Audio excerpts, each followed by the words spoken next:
বিয়েতে আস্ত খাসি না হলে বিয়েই করব না, বন্ধু মহলে মজা করে এমন কথা প্রায়ই বলে থাকেন অনেকেই। তবে এবার বাস্তবিক ঘটল এমন ঘটনা। বিয়ের দিন বরের সামনে সাজানো থালিতে খাসি না থাকায় বিয়ের আসর থেকেই চলে গেলেন এক প্রবাসী যুবক। ঘটনাটি ব্রাহ্মণবাড়িয়ার আখাউড়ার তোলাতালা গ্রামের। জাপান প্রবাসী বর জুনায়েদ বিয়ের অনুষ্ঠানে এসে প্রথমে ফুল দিয়ে বরণ নিয়ে অসন্তোষ প্রকাশ করে।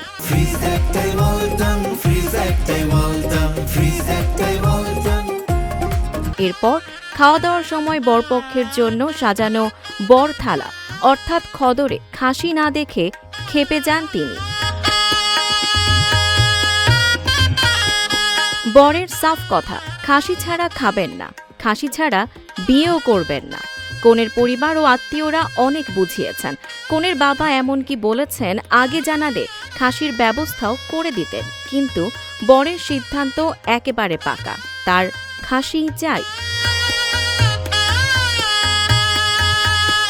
শেষ পর্যন্ত কনের বাড়ি থেকে কনেকে নিয়ে নয়, খালি হাতেই ফিরে যান সেই বর।